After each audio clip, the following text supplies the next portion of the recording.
only one reason this is happening. It's because we're black. So whether it's Rosedale or the neighboring communities, this can happen anywhere. This isn't happening because they say, hey, you know, those are your ideals. You know, this is happening because we're black. And what are we going to do about it? What are we as people going to do about our blackness? Hide it? Become invisible?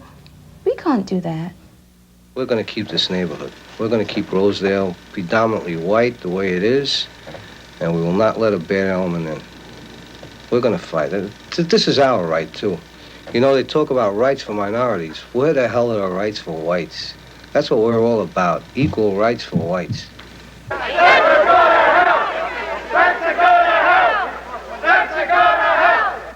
These are the people of Rosedale, the way it is.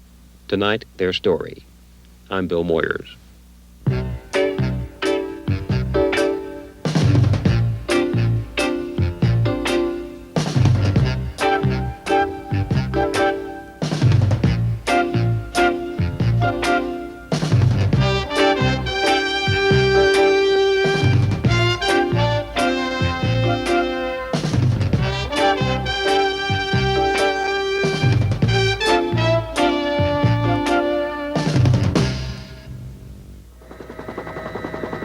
New York City, one of the world's great cities, and one of its most provincial.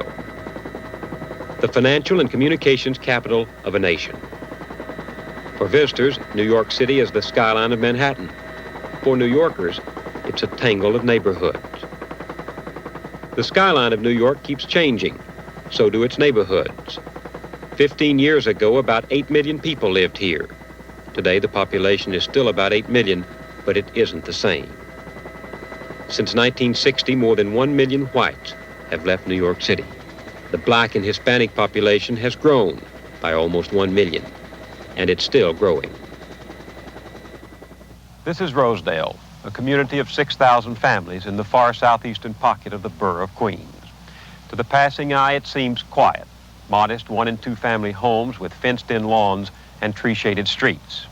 The people who live here are almost all white, working-class Americans of Italian, Irish, and Jewish roots. They've worked all their lives to afford these homes. Many came from the inner city, refugees from neighborhoods in the Bronx, Brooklyn, and South Jamaica. Neighborhoods they saw changing and dangerous to live in. These people saved their money and made their escape to what they called the last frontier in New York City, to Rosedale, to what they hoped would be a safe and quiet life. In the early 1970s, a few middle-class black families with very much the same idea in mind began to move to Rosedale, too. The whites saw their coming as a threat, the forerunner of more blacks bringing crime, blight, and poor services they had witnessed in other neighborhoods in the city. And the peace of Rosedale was shattered. In 1971, a score of men and teenage boys using axes and picks nearly destroyed a house reportedly bought by a black man married to a white woman. 200 residents stood by and watched. Since then, more than 10 acts of violence have been aimed at the few blacks living in Rosedale. The tension escalated with the coming of the Spencers. In the summer of '74, Tony and Glenda Spencer bought this 7-room house on 136th Avenue. They came to New York from the West Indies after living in London. Spencer, a photo engraver in Manhattan, said they just wanted a good place to live. But some whites suspected them of blockbusting, of trying to force lower property values on Rosedale homes so other blacks could afford to buy here. Before the Spencers moved in, their house was set on fire with gasoline. They moved anyway. On New Year's Eve day a year ago, while the Spencers and their sons slept, a pipe bomb exploded on the porch and smashed through the windows of the house. Police said the bomb was intended to wipe out the family. Attached to the bomb was a note that read, "Nigger be warned. We have time. We will get your firstborn first." It was signed, Viva Boston, KKK. My first feeling when I saw it, I thought, my God, these people are trying to kill us. What they think this is, this time of the morning, who are the animals that could be doing things like this? That was my first thought. And my second, my main concern was to get my family out of the house once we called the police. And they claimed at the time there was another bomb outside. My main concern was to get my family out. How did this terrible thing affect your children? How did it affect them?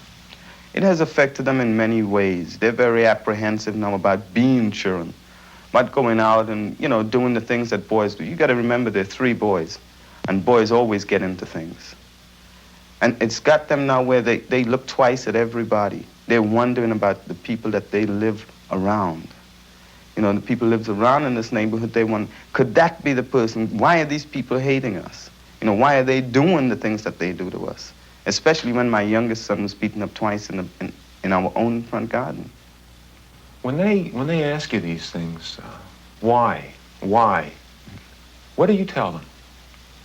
Well, my thing for getting out of it is I usually tell them that there are good and bad in every people, every race, regardless.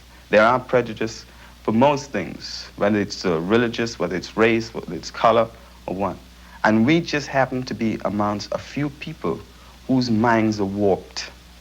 And therefore, we cannot class everyone that we see in this neighborhood as the same. They are in the minority, the people who are doing these things in this neighborhood. And that's the only thing I can tell them. I don't want to, teach them hate, because hate consumes people.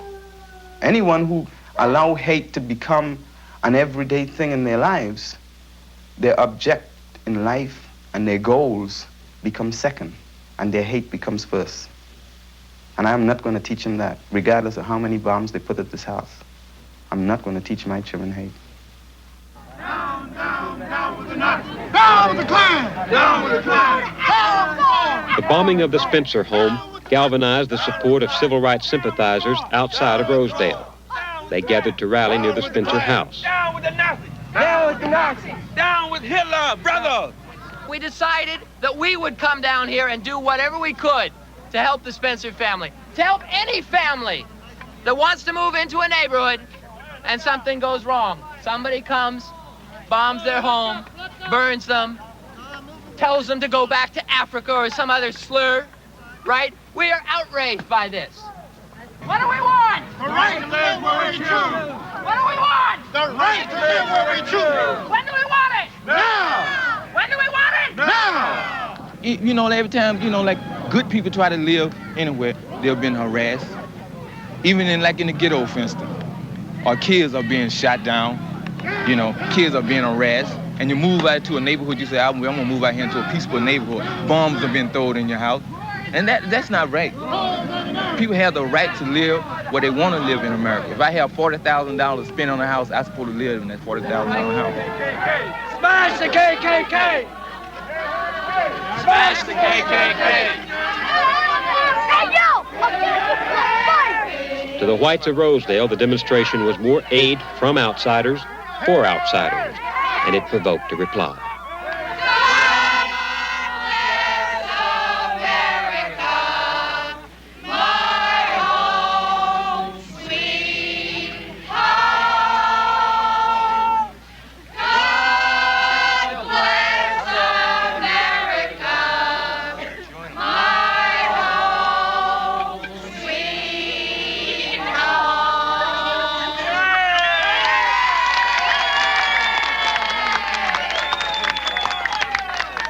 They want to keep their community white.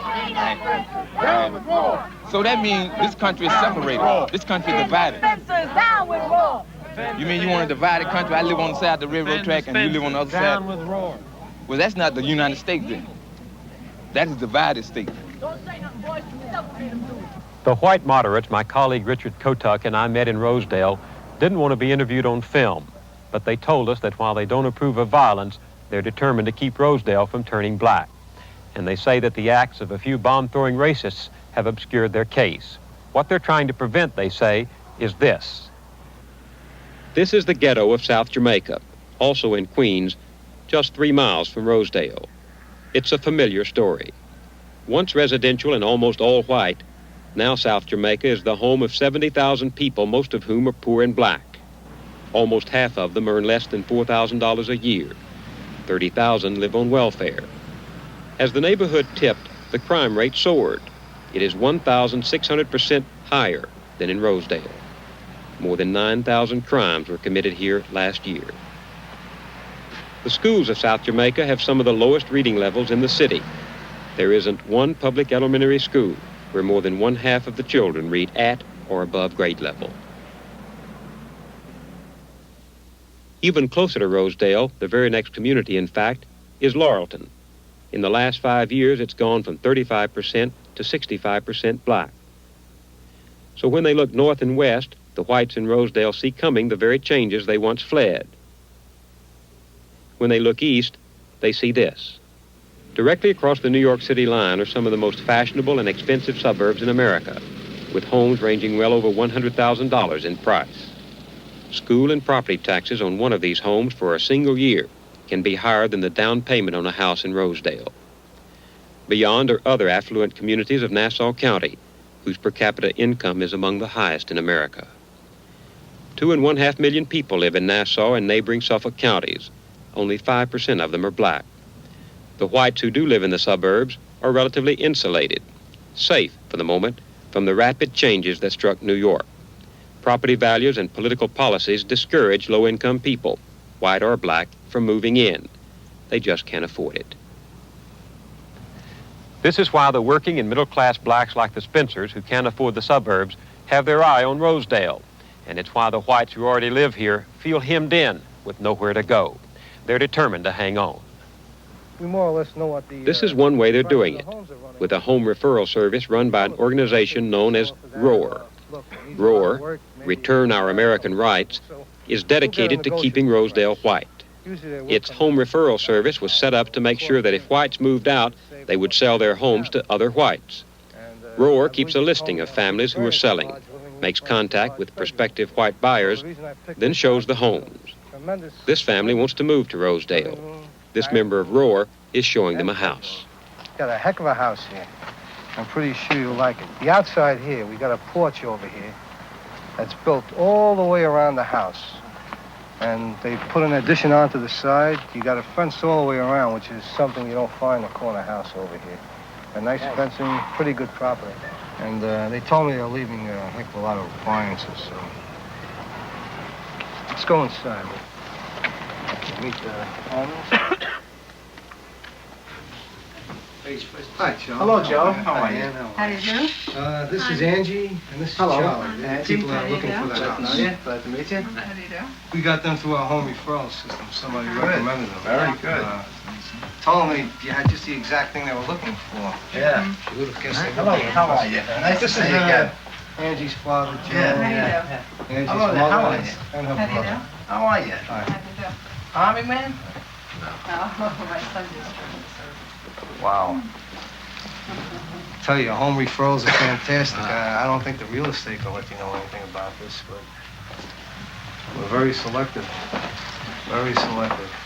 You know, even the people that are showing the house are doing their part to keep Rosedale the way it is, because they could probably sell for a couple of $1,000s more if they want, but their prices are just good enough where someone could afford it. They're not going overboard, and the same token, they're satisfied and they help them keep the area just the way it is, predominantly white. Is this place everything I told you it was so far? Certainly is. And the main feature about Rosedale is just about everybody is hard-working people. They have a heck of a lot of pride in their homes, in the community. And we've got just about everything over here. We've got Chinese, we've got Jews, we've got Italians, we've got Slovaks, you know, a melting pot. This is, I can honestly say about Rosedale, it is America, period, the melting pot, the great melting pot. And you got it right here in this community, and a hell of a great community. I can't emphasize that enough. I think this neighborhood with people like yourself coming in, people like Charlie and Ann who are giving their houses to Raw Home Referral, seeing that we bring the right people in are going to help keep Rosedale just the way it is, a beautiful, white, ethnic community. And when I say ethnic, boy, we've got it, every majority. And I don't think it'll change. They're trying like hell to knock us out. They over-publicize a heck of a lot of things that happen in Springfield Gardens, they call Rosedale. Just, you know, to put the spotlight on Rosedale, maybe to scare people. But it's not working. Nobody's running. Nobody is running. And if they have to move, they'll give the home to Raw. And we've been bringing in people. I think out of the last 43 homes we've gotten, 31 have gone to white people through Raw. Before the Spencers arrived in Rosedale, there were fewer than 20 homes for sale. We're told there are now over 200. This, too, is an old story. The fear of blockbusting can make a rumor come true. People act as if it's happening, and then it happens. Roar is trying to stop it with some unusual tactics. When a white owner is sold to blacks, Roar has followed that family into their new neighborhood, demonstrated outside their home, and told their new neighbors that this family sold to blacks. Roar is an angry outfit. The Justice Department has asked for an injunction against Roar's activities, accusing them of harassing and intimidating tactics. Some moderates say its militance doesn't reflect Rosedale as a whole, but no other group effectively offered an alternative. So Roar, with the acquiescence of people who would not themselves have been militant, became the only game in town. Who then is Roar? I've lived in neighborhoods that have changed, and I've ashamed to go back, afraid to go back, because you wouldn't be safe there. It's not a case of discrimination or bigotry. It's a fact, because blacks, well, put it this way, you can't take them on an individual basis. In cases like this, you have to take them on what happens as a whole. Joe Soltis, grandson of Czechoslovakian immigrants, shined shoes 10 years as a kid to stay in school and help support his family. Navy veteran, father of 4 daughters, sanitation worker. This is something that someone dreamed up that we have to mingle. I don't really think that's life. I think we have basic differences. Our lifestyles are entirely different. If I don't feel that I want to mingle with blacks, there's no law in the world that can make me. And this is the issue here. Mike Biggio, unemployed accountant, bought his house in Rosedale for his mother, now deceased. Biggio is one of 2 men charged with bombing the Spencer home. They were acquitted. The rights of white people in America have been taken away from them. The politicians are taking the rights of the white people away and giving it to the minorities. By busing, by jobs, by everything. You name it, and you see that the white people are getting the short end of the stick. Jerry Scala came from Italy at age 6 with his father, a bricklayer. Worked in a defense factory during the war. Now a plant manager and 7 times a grandfather. Has lived in Rosedale 20 years. I moved to Rosedale 3 years ago. And I've been married 10 years. It took me 8 years to save money to buy a house. I got this house here. It's an old house. I worked on it for 1 year before I moved in, fixing it up to the way I want to live. And I worked hard on it. And I'm not going to just say, here, it's yours. I'm not giving it to anybody, and I'm not going to run, because there's nowhere to run today. Joe Ewald, ex-Marine, riveter, now a concrete worker. Tried to become a fireman, but says he was told the job must go to someone from a minority. Father of 2 girls and a boy. I move from here, I'm going to run into the same problem 5 years from now, maybe. And, you know, there's no place to go. We worked hard for what we got. Nobody's ever given us anything. And we're not going to just back down and lose it. We're not going to, you know, blacks are trying to come in. We're not moving. We're not going to run like white people have been doing for years. We're going to stay and we're going to fight for our neighborhood. They're afraid of losing everything that they've worked for. Why should they lose it? Because a black family moves in? That they should be afraid of losing everything they worked for? How would they lose it? How would they lose it? You tell me, how would they lose that? They'd say to you, there's going to be crime here. We've got crime by the firebombing and the pipe bombing that was projected by the whites on a black family. So there's crime right here. There's crime in all neighborhoods, so we're not going to bring any more crime. They'd say our property values are going to go down. It certainly hasn't, and it certainly does not go down. They'd say my daughter is going to be mugged in school. My wife is going to be raped by a black person. Vice versa. Going on before we got here. That could easily happen to anybody, blacks or whites. I mean, nobody wants this for themselves, whether it's a white family wants their children to be raped, black families wants their kids. Who wants that? I mean, it's been proven in neighborhood after neighborhood. When they come, what happens to the neighborhood? I mean, you could go right from here and towards the city. You got Laurelton, which was beautiful. You got Springfield Gardens, that was beautiful. Nobody from Rosedale walked down Merrick Road in Laurelton at night. No white people. Now, until this here stops and the people are educated to the point where they can live with white people, white people are not going to accept them. At least I'm not. If they have the money to buy the house, why can't they come? Because they're gonna, like we want, well, because they'll come first, and then maybe a couple of people will panic in the neighborhood. This is what happens, we'll be truthful. A couple of whites will panic, and they'll sell, and if they can't sell right away, it's in a real estate a year or so, maybe they'll sell it to the real estate. Then the real estate will maybe start renting it to welfare. And then you start getting the lower class in. And then the people next to these low-class people, these low-class blacks, maybe they'll sell. So then you got 3 houses with blacks in it. And then the next 2 go, and then the next 2 go, and then the next 2 go. And before you know it, you got all the low class in here, and here is your middle-class black running again. And he goes in and screws up another white neighborhood. I say, if I can afford to buy this house, wherever it is, that's where I'll be. And he can't dictate to me or tell me where I should be. The Constitution and the laws of this country says that each and everyone has equal rights, and I am demanding my equal right. We are here to stay. As a race, and right now as a people, we are right here, and we're going to stay here. Nobody's going to change that. I look at it this way. When the house was up for sale, it was open to anybody. There was no notices anywhere saying that no blacks allowed, or no Spanish allowed, or no Haitians, or no Jews, or no Italians. Therefore, since I was able to buy the house, I have a right to it. I have a right to live in it, and I have a right to do what I like in this house, because it's my home. It's as simple as that. No one else has any form of, or any reason to tell us what we should do, that we can't live here, or we shouldn't live here, or we've got to move. No one else. We decide that. Well, I can't deny them their right to live here, but yet I don't have to associate or even look at them, and I'm not gonna. And I won't let my children look at them, and I won't let my children play with them. If they want to live in that atmosphere, so they can, as far as we're concerned. We just tell our people, ignore them. Don't bother with them, don't look at them. If a guy wants to come out every morning to get in his car and go to work, and nobody on the street will even wave good morning to him, I tell you, I wouldn't want to live like that. The easiest thing for us, for anybody, be it black, be it white, it's always the easy jump out of the situation. Okay, we can move. We can go back anywhere. We don't have to live in this house. We don't have to live here. We don't have to. We can move. And this is what happens all the time. Everybody says, we can move, we can do this, we can do that. But we have got a right, as people, as human beings, to live where we want to live. Aren't we people?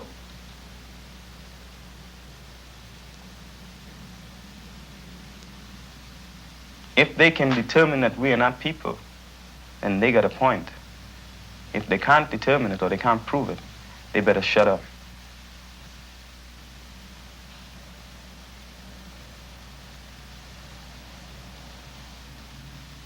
The color of our skins don't make us any less.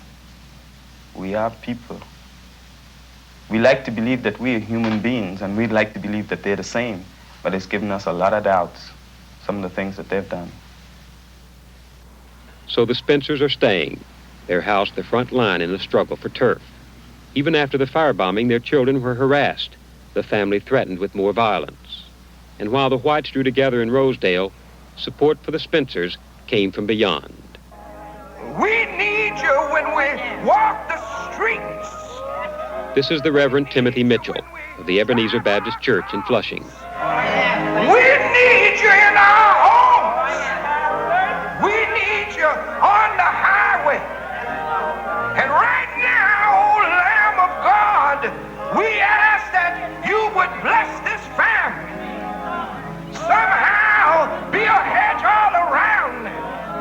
Yeah, we're not praying a new prayer. Black folk have been praying for 400 years to the God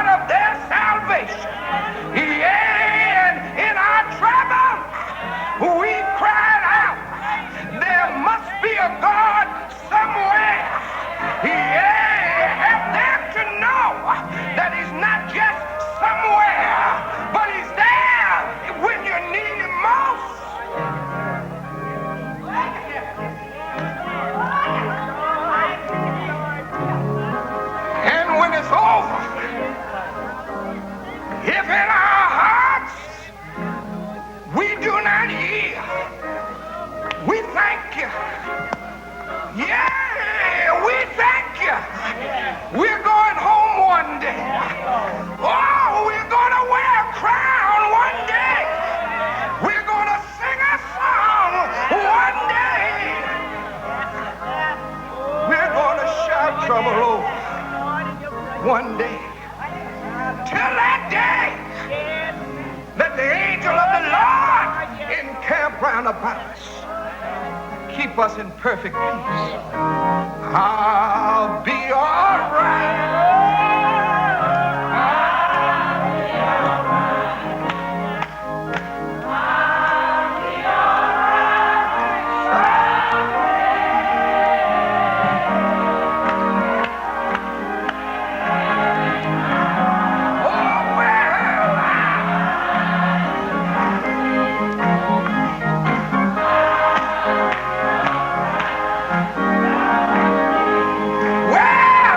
Trouble will be over.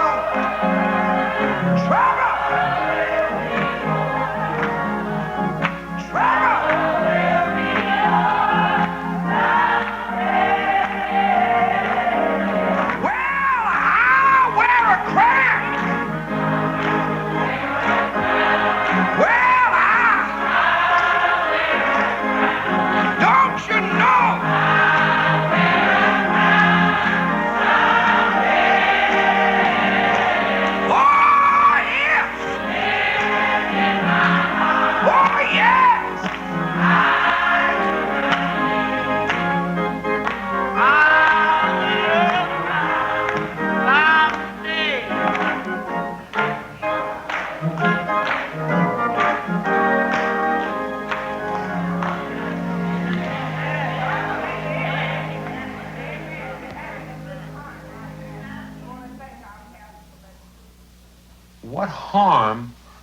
What harm could they do?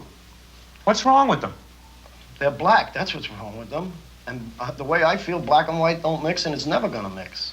They've been here in this country 200 years, and it seems that you show me one neighborhood where integration worked. I don't think there's a neighborhood where integration ever worked, where it didn't go totally black. And we don't want that to happen here. And we're gonna do everything within our power, through legal means, to make sure that this neighborhood stays white. If their strategy was to chip away at this community piece by piece before they could take it over, they blew it. We're all alert, we're watching, and we're not about to let them come in and take over. Every night from 8 to well past midnight, Roar volunteers cruise in patrol cars through the streets of Rosedale, searching for outsiders they feel are a threat to their community. Andre Noblace, a former soldier in the Belgian Congo, came to America with $10. He worked literally day and night as a security guard and dishwasher, and now owns his own home in Rosedale. Why is this so important to you? Well, it is very important to me. I live over here, and I want this place to be very safe. I want to keep colored people out of the community of Rosedale. That's what I'm struggling for. What Roar is doing, it might save America. Why? Why? Because the middle class of white people is the backbone of America.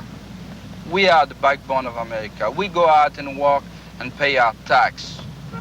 And if the country keeps on going the way it is going, like right now, community after community, going downgrading itself, white people are moving farther and farther away. I know such instance that some white people even left the country of America. What'll happen then? What will happen? If you like to see all black America, fine. Let them have their own problem.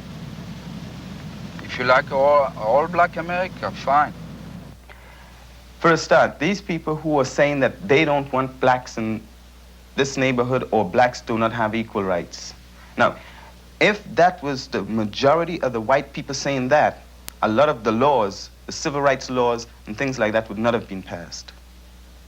It's felt that the people of this country, the right-thinking people, the people who felt that there was a time for change, these are the people who made the decision, not the average little illiterate fool out there.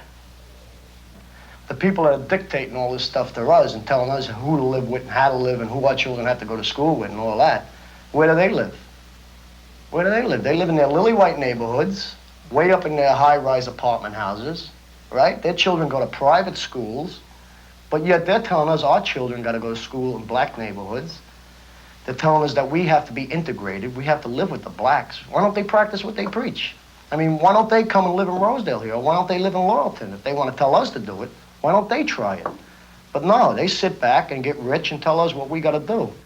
Both sides in Rosedale are frustrated because they believe the scales are tipped against them. Friends of the Spencers point out that the two men indicted for the bombing were acquitted by an all-white jury. The whites say they can't get the politicians to listen. It's easy, in fact, to neglect Rosedale politically. Any of the representatives from the area can lose the town and still win the election.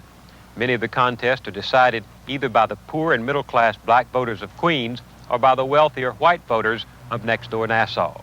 Rosedale becomes a kind of nowheresville. The frustrations compound, the tragedies add up, and confrontation spills beyond the ability of people to communicate. It spills into the darkest passions, it spills into the streets, and more frightening than all, it spills into the next generation. They shouldn't be here. People know that white and black people are never going to get along, so they should just stay apart, you know? Common sense. They just shouldn't try and get together because they just don't like each other, and they never will. It's the truth. What do you think of black people? I don't like them. Why? I really don't. Because I just think that they're always looking out to make trouble. They never want to be friends. It's the truth, man. They never want to be friends. If they see you on the if they see you walking down the block, they won't turn around and say, hey, you know, how are you and stuff. They turn around, hey, Honky, what's the matter with you, man? You got an ugly head. If they lived in Rosedale, you're only going to find them all over the streets and everywhere. That's right. They're going to be starting up with everybody, because if one starts to live in Rosedale, the whole pack's coming. You get a minority group in any area and you see what happens to it. It's all welfare. They don't add to the area. It always goes down. It always goes down. They take everything. They have no pride in what they have. What kind of work do you do? I'm in construction. What kind of life do you want for your son? The best I could give him. That's why I moved here. I used all my money to buy a house, right? Because I like the neighborhood. I had to move out of East New York 3 months ago because it turned overnight in 3 years, my neighborhood. Overnight in 3 years, you wouldn't believe it. Because most of the times you see it, it's welfare. The whole apartment building turned welfare. And what happened in that neighborhood? What? It looks like a bomb hit it. Could that happen here? It ain't going to happen. It sure could happen if they all come in. That's why we're here today. That's why we're here. I see this brave woman, this Spencer woman, who is the kind of woman that anyone would welcome as a neighbor, anyone in their right mind. I mean, I can understand that perhaps there are some black people who you might not want as neighbors. There might be some white people I might not want as neighbors. But this couple, this family, I can't imagine why they wouldn't want them as neighbors. They're delightful people. They're beautiful people. I don't like them. I don't want them in Rosedale. Why not? They're no part of Rosedale. We just want a white neighborhood. No blacks at all. That is the most ridiculous, racist statement I ever heard in my life. How can I say that I want an all-black community? I mean, I suppose I could say it, but I think if I said that, I would therefore be a racist myself. This is America. I mean, if they want an all-white community, I think they have to go to another country. If this is America and America stands for freedom, no one can say that in this country. No one. Blacks say they've been oppressed for 200 years. I didn't do it. Why are they bothering me? I didn't do it to them. Their government might have done it to them. Their own native chiefs sold them as slaves. I didn't sell them as slaves. That's 200 years ago. Today is today. Don't give somebody else and take away from me. I've worked all my life. I'm not a rich man. If you want to bother the rich man, go bother him. I go to work every day. I go to work sick at times when I can't afford to stay home. That's all I'm asking. Leave me alone. Why should they push them upon me? When I moved here 7 years ago, Merrick Boulevard on the other side of the parkway was beautiful. Today, all you see is iron gates up, protecting the stores when the owners aren't there. We don't want that. We want to keep the neighborhood the way it is. We love our neighbors. We're very, very close. And, you know, you seem to get to know everybody around here. And we don't want anybody to run. And that's what all we're trying to protect. We're trying to run. You don't understand what I mean by that?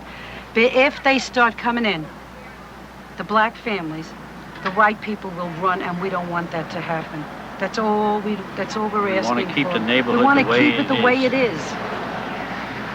We come from East New York. We were one of the last to leave I was there. the last one. We were abused. My son came home in Brooklyn twice with his head swollen, black eyes, nose swollen.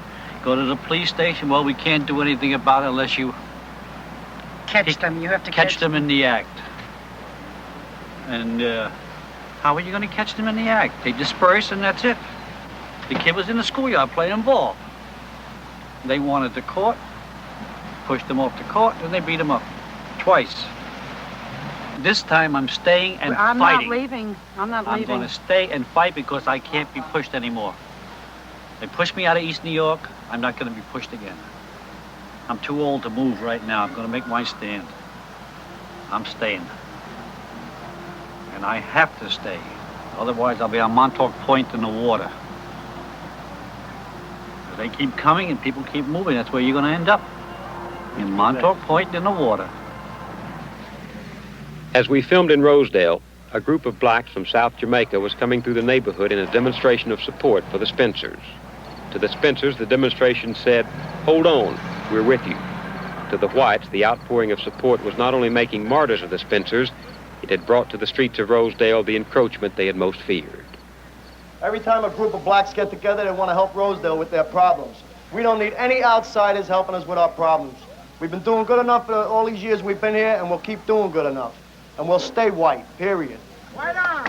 White on! Bravo! White on. This is the thing, white on, everybody. Just like the other stuff, just like our other slogan, black is beautiful, but white is out of sight. That's all we got to say. They had right on, we got white on. Now we say we are white, and we are proud of being white. Hey, look, let me tell you something. We all came into this country in plain English on the heels of our ass. The white ethnic American, that's Italians, that's Irish, that's Germans, that's Jews. Everybody that came into this country came in with nothing. And we got something. Nobody ever did me any favors. Nobody gave me anything. Anything I got, I worked for.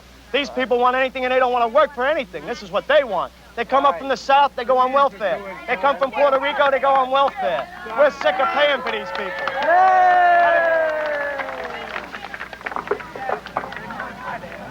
Keep on going all the way down. Go ahead, keep on walking down to the end. Stretch out a little more. Let's give them a nice show. Keep on walking down to the end. Rosedale Boulevard, okay? Okay, so thank you very much. 10-4. I've been living here for 24 years. I raised 4 children in Rosedale.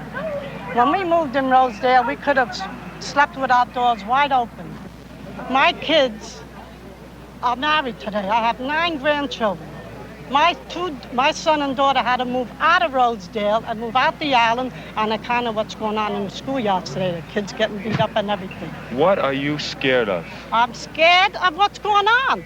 I'm afraid of them. Of who? Of them, the blacks.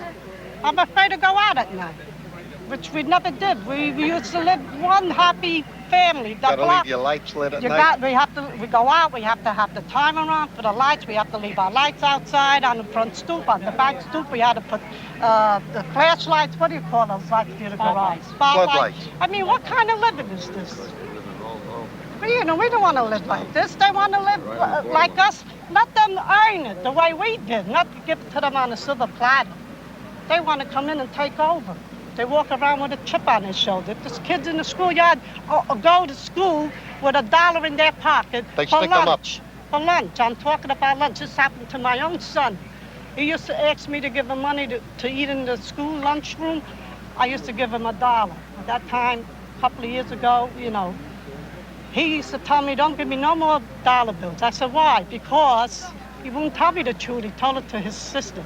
When the color seen that he had change in his hand, they used to shake him down. I had to take my son out of that school and send him to Delahanty, where it cost me $50 a month to keep him in school beside his books, to give him an education, because I was scared of what they were going to do to him in school. Is that the way you want to live? We have one of the best greatest city schools here that I can't send my daughter there because they're either like harassed or they've been knifed. And these are facts. And let me tell you another thing. I put my last son through college, right? And I had to pay to put him in college. Now I get letters from the college that I have to donate to the underprivileged. Who gave me the money to put my son through college? Who are they? We worked They're for not it. better than us. Nobody gave me nothing. I was never on home relief or any such thing as they have today. I worked and earned everything we have. It's blood, and a lot of blood, and I'm still giving them a lot of blood. Look at my paycheck at the end of the week, what my take home and what my gross is. What is that? That ain't blood? Just an expression. What does blood mean? What is blood? Work, hard work. Sweat. W-O-R-K. Sweat. Which Not they don't know what it is. A-I-D. Work. I've had it. I came from a busted neighborhood, South Ozone Park. And they don't live like human beings. They live like animals, and that's what they are, animals. You don't know who's living next door to you from one day to the next. I came from that neighborhood. I ran from there. And I'm not going to run anymore. This is it. My anchor is down here. They're coming in. There they are. There they are.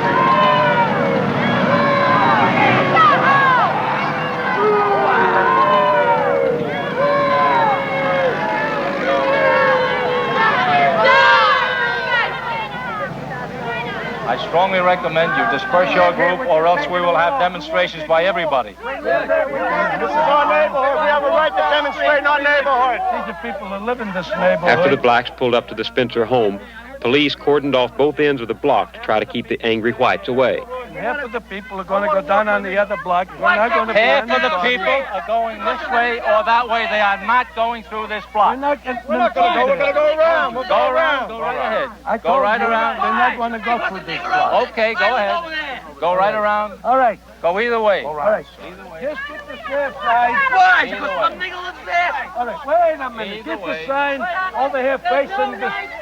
Either way. It's our neighbor. We live here. I live on this street right over past here. Why can't I walk through? Either way, Mr. Scholar. All right.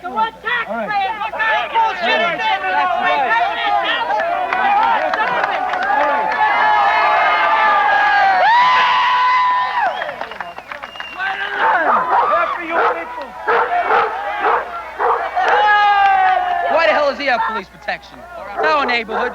That's bullshit. That's ridiculous. We live here. We can walk here. Does he have a right to live here? No. Why not? Because he's black. It's black. They got some hell of a people right there. They want to dictate us for them. No, come through. Get them out everybody down here. Okay, but they're going to have... All right, that wasn't the problem. All right. We're white everybody over here. We live here in Rosedale. These people don't live in Rosedale. They're citizens. Well, they still don't live in Rosedale. So what? Well, we're citizens. We should be able to walk down the street. Why can't we walk down the street? Wait. Let these mau-maus from Jamaica come in here. That's what you are, yeah, mau-maus. Right, you heard me, Jack. Hey, give me your bad look. I can get bad looks too, Blackie. Yeah, the black hands here. Rights for white. Equal rights for white. Equal rights for white. Equal rights for white. The Constitution is at stake. Everybody's rights are at stake here. Yours and mine. Because as long as we allow anything to happen in this country to destroy the morals and the principle of one man, we are going to pay through our pockets. One way or the other, through our minds and our pocket. We must have a good educational system, a good community where people can live in, whether the Spencers or whoever they are. The Spencers are human beings, and they have a right to live in this house. And this is why we're out here now, standing and looking in and trying to see what we can do, some way to correct a great mistake that is being made here in Rosedale now. The principles that we stand for is being eaten out by this type of thing. It make it so that I cannot look at a white man in the way that I should look at him as my friend. And I'm sure with this type of thing that a lot of white people not gonna look at me and think that I have a right to enjoy the things that this country offers. And so it's just going to eat us out until all of us, white and black, become concerned about what is happening here in Rosedale and wipe it out. Most of us know what's right, and what we have to do is stand up for what we know and what we believe. Go home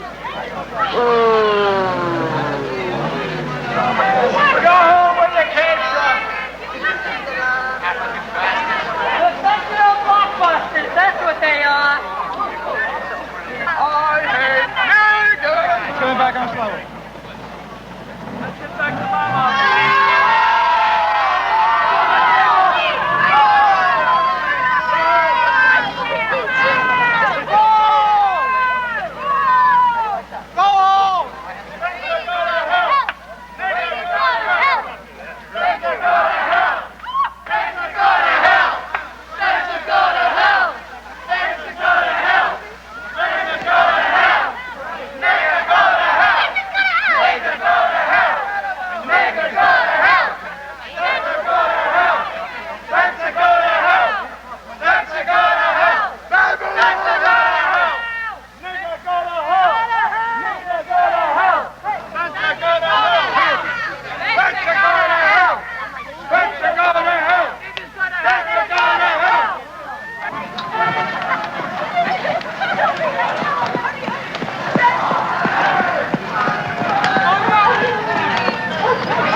Better turn around, Yum. Hey, don't come back. Don't come back. What? Don't come back. There's a new boy corner with him now. Come on, Yum. We were riding down this block, and these white people start saying, "Get out of here, niggas. You know, get out of my neighborhood. Don't come to this neighborhood." And then they start hitting on her. Throwing rocks and everything else. Throwing rocks. Because we were in their neighborhood. We went on a bike hike to McDonald's. We didn't mean to bother anybody. We had a nice We saw a parade, we saw a gathering, so we went down there to see what was happening. All right. I mean, we didn't bother anybody. We weren't looking for trouble. I never even know people around here were like that. I've never experienced anything like this in my life. What happened to you? Nothing happened to me, but this little boy, short boy about my size, or little short, had picked up a rock, and he was in the front of all these tall honkies. But he threw the rock. He tried to hit my sister, but he almost hit me about that much away from me. And I was sure wish he had hit me with that rock. I would pick up the rock right next to me and hit him right dead in his face. They always say niggas are doing everything. They always say we're doing everything, right? We didn't, every time the white people come down the block, we don't push them out their neighborhood and throw rocks and start hitting them. We don't bother the white people around our neighborhood, but when we get in a white neighborhood, they just push us out. Yeah. Everybody with us, they said we're nothing, you know, they were a piece of dirt, dogs. I mean, that's the way you treat an animal. I mean, God, we're human beings. Yeah. You don't treat other people like that. It's just wrong. Black, white, I don't care. A person is a person. Skin should have no bearing on how you treat a person. That's just wrong. I hate their goddamn guts. I can't say that I hate them. I can't say that it's totally the kids' fault. I mean, I'm sure their parents had some bearing on the way they feel and everything else. I think it's just a system. I don't know. I can't say that I hate them because I don't hate anybody. Do you forgive them? No. No. Can't take back no hurt. But they gonna always do that. They always spit on us like we some dogs. They always gonna spit back do that. on them. Ain't nothing gonna change. I mean, there are black people who are harassed constantly. This isn't, I said before, this may not be a unique situation. It's happening to too many people all over the world, too many people in America this is happening to. And many people, even your people in the neighboring communities, always say the easiest solution to the problem is we now are the problem right here. And the solution to the problem is, like you say, move. And then another problem comes up. So you'll be constantly running. And we can't run away from our blackness. We can't. So let's face that fact that we are black. And we'll be harassed constantly. Whether it's here, whether it's in a job situation, whether it's on busing, whatever. And we have to decide at a time, what are we going to do about it as people? What are the good people going to do? What are the, people as people, whether you're black, whether you're white, what are the people going to do about situations like this or situations that's happening all over? What are you going to do? What are we going to do as a family? We're here. We're here right now. We are going to stay here. Definitely going to stay. It bothers us naturally. I mean, we're human beings, so it must affect us. It must affect our whole lives. I mean, the out of a firebombing affected our whole lives. And a pipe bombing affected our whole lives. But whenever we die, we're going to die black. We just can't get away from that. No way can we get away from that. We are being separated by a whole lot of things going on because of the color of our skins. Yet we have the same goals. We are after the same things. You hope that your job is safe, that you're doing well at your job, there is advancement, there's promotion. We have the same frustrations about whether our children are doing well at school or whether they're not doing well, problems with them. We all have the same problems. I mean, I think a parent's whole life is their children. Everything you do, more or less, is going to benefit your children. If you try to get a promotion at work, it's not for really yourself. It's to make more money so you can give your family more, your children. You want to give your family more. You want a better life for your family. I mean, this, I think, is what a man strives for.